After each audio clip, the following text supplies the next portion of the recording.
Welcome to another episode of the Expat Focus podcast. I'm your host, Carly, an Australian expat living in France, and today on the program we're talking how to avoid disaster with the US tax code. Before you create that short list of your favourite North American cities, get your head around how tipping works in the country or how you're going to go about looking for your dream job once you land stateside. It's important to understand just where you sit as an expat in the US tax system. How does it apply to you, and what about any savings or investments you might have back home or in this great land of opportunity that you're moving to? Well, joining me today to chat about some of the common tax traps that expats in the USA can find themselves in is Anthony E. Parent. He's an attorney and the founding partner of Parent & Parent LLP based in Connecticut.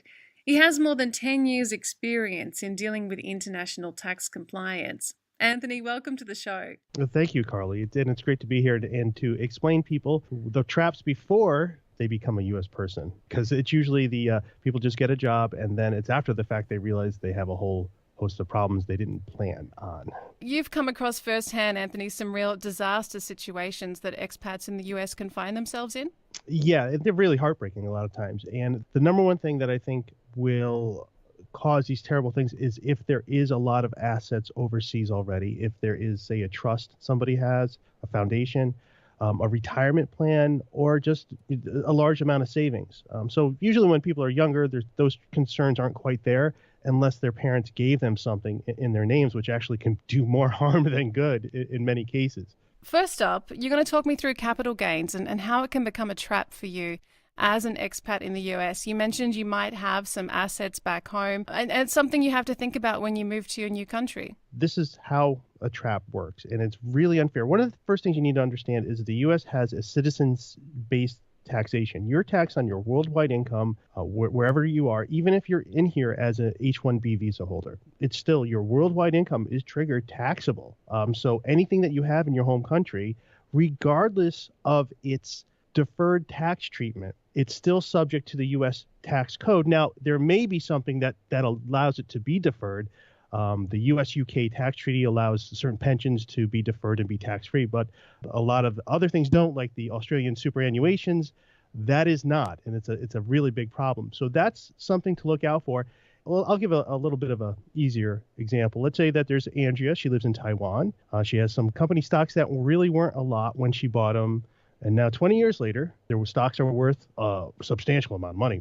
She moves to the U.S. and becomes a U.S. person. Let's just say she's got an H-1B visa. She decides to sell her stocks to help pay for her children's education.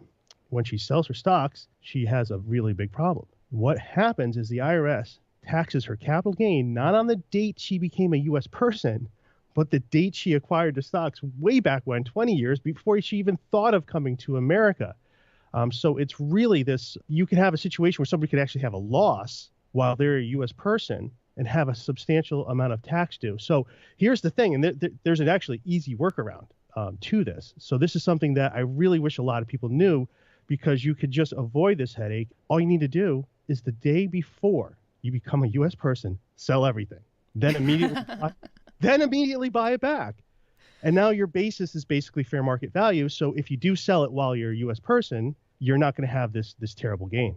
And Anthony, when you say U.S. person, do you mean becoming a U.S. citizen or a U.S. person because you're living in the U.S.? Okay, so that it is a term of art. When I say U.S. person, I'm using a legal definition of U.S. person is a citizen. So a green card holder it is many visa holders, and then it's some visa holders depending on how much time you're spending in the U.S. So a U.S. person is the person subject to the U.S. tax code. And that might be one of the surprises, too, that you would think if you're a visa holder, what would make sense is just your U.S. income would be taxable, not your worldwide. So that's sort of, I think, a little misleading, because we're the only country in the world who does this. So when you're coming from another country, look, we're doing it totally different than anybody else. And it's something we'll talk about a little later, but definitely when you're in the US, but you may be, say, earning in another country, the US does take that into account. if you are a U.S. person and you are paying tax in other countries, you will either you will get the foreign income exclusion if you're living there, or a foreign tax credit if you're not. So it is something where you can block some of it. It doesn't automatically mean you'll be subject to double taxation, but you can be. So when it comes to capital gains, Anthony, it definitely sounds like it's a lot about timing. Right, and it would work for if you had a piece of land, if you had a property in your home country that you sold.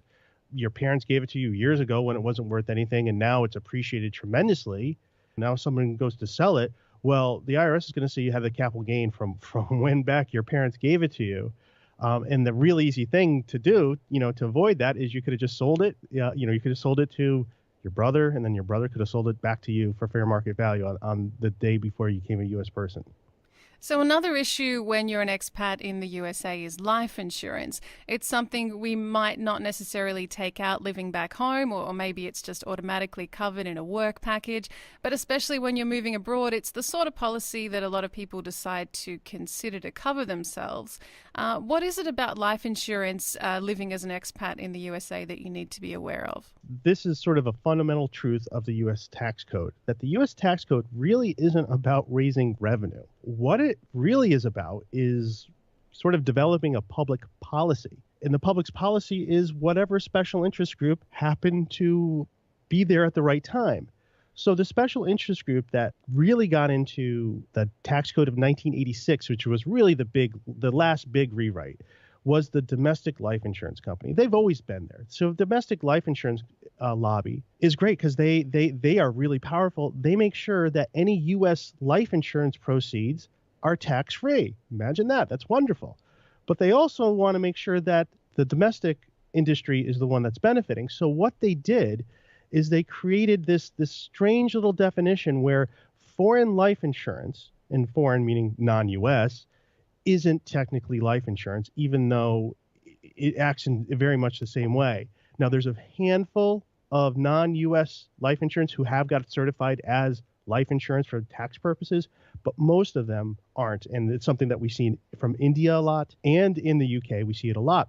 So what the IRS treats them as is an investment, that the buildup of value in there is something that's going to be taxed on a year-to-year basis. It's not, the IRS isn't even done yet. The other thing they do is that they'll say, well, your life insurance policy is a life insurance policy for the excise tax. There's an excise tax on foreign life insurance of 1% of the premiums. So it's really something that's completely unfair, unjust, but this is what the law is. So this is really something to think about. If you do have a foreign life insurance that you haven't put so much money into, what can you do with it? Maybe you just want to cancel it, surrender it before you become a U.S. person, because the compliance work that we have to do on it, the taxes usually aren't the thing that are going to make or break you. But when we're filing these forms, you're talking adding $2,000 to someone's tax bill just because they have a foreign life insurance program, or they could do it themselves, but the chances of them getting it right are very remote. Anthony, where I'm from, home ownership is known as the Great Australian Dream, and it's something many of us aspire to at some point in our lives. I mean, I recall a period after the market crash when there was a lot of news stories about the amazing deals you could get buying property, especially in the US. But what can trip you up when it comes to investing in US real estate? Yeah, that's right. We have a lot of clients from Australia who did buy a bunch of properties in California, Nevada, and I was wondering why, because the prices weren't great. And I was like, well, why did you decide to get into real estate? It's like, oh, because to us, this is a great deal. And so it really can be, and certain markets can be really, really good to get into. Now, I think I read somewhere at one point there were houses going in one U.S. city for like $1 or something. Well, there's a reason why, though. There's exactly. A reason why. The house is on fire. But to us in Australia, it's like, oh my God, I can own a house for $1. Well, here's you could buy the house for $1, but now you owe $40,000 in back taxes to the city. So that's why they want it. Like, yeah, take it, and now they have someone to pay those taxes. But this is where you want to watch out, because let's say that you come to the U.S., you're on an H-1B visa, you're working, and you're Australian, and you're thinking, man, the U.S. is pretty good. I like the investments, but here's my house, but I really want to go back to Australia. But you know what I'll do? I'm gonna rent my house out here. I'm going to rent my house because I really like the income. I'm in a really good place. This is really good. So you move back to Australia. You're no longer a U.S. person for tax purposes, yet you own a U.S. house. Now, your rental income won't surprise you, is subject to U.S. tax systems, U.S. sourced income. That probably wouldn't surprise you. But here's where the trick comes. This is what's really nasty. If you are a non-U.S. person and you leave real property, you're subject to this estate tax, okay? And this estate tax is different than the estate tax for U.S. persons. The U.S. person estate tax, well, look, you have to have over $5 million before you even have to worry about it, $5 million net. So I heard somewhere there might be 36,000 Americans who are subject to the estate tax. So the vast majority of people never are. But if you're a non-U.S. person, that exemption drops to $60,000. You could easily have a house in Southern California, $1.5 million. Well, 1.44 of that is taxable, and it's a very high rate. I believe it's 35%. And that's it. So that you have a nasty, nasty tax bill. So it's something you don't want to ever own it in your own property, just from a liability standpoint.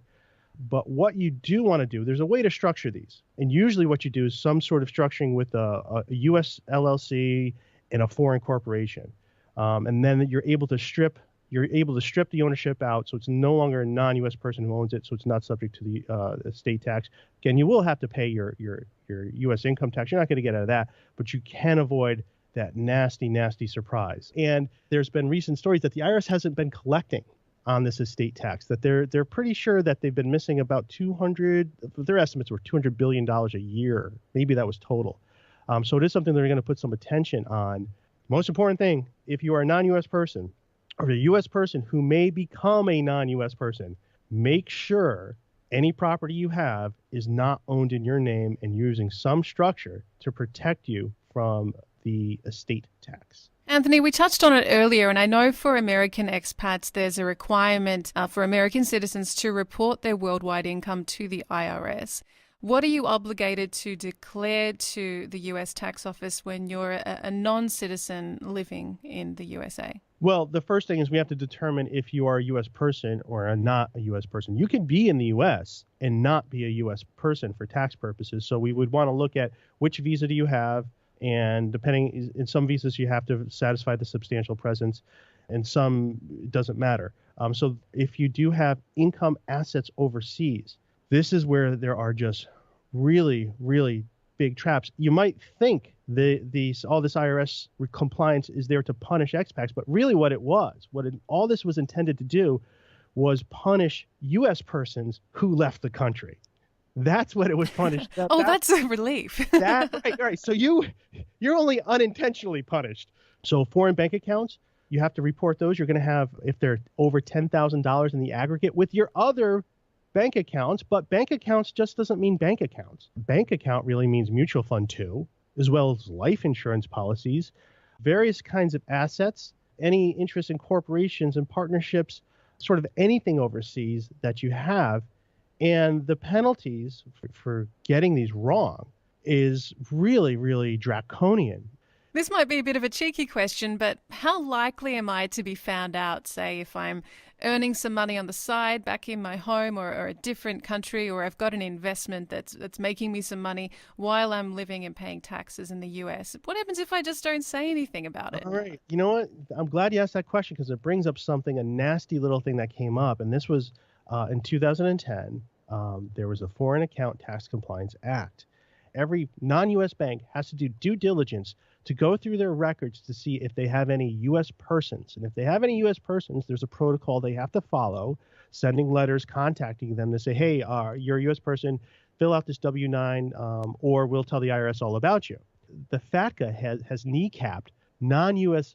jurisdictions by putting this crazy requirement that they need to do due diligence to see who their U.S. persons are. So if you are in the U.S., I'm not going to tell you what to do, but if you are a U.S. person who is working in the U.S. and you still have a foreign account, I would make sure I don't ever change my address to a U.S. address. I never change my phone number to a U.S. address. I never make sure anyone ever knows I work for a U.S. person. I wouldn't want to be bothered, because the thing is, even after you're no longer a U.S. person, you're still going to be tagged as a U.S. person by that financial institution. And now you have to go through to prove, well, no, I'm no longer a U.S. person subject to the tax code.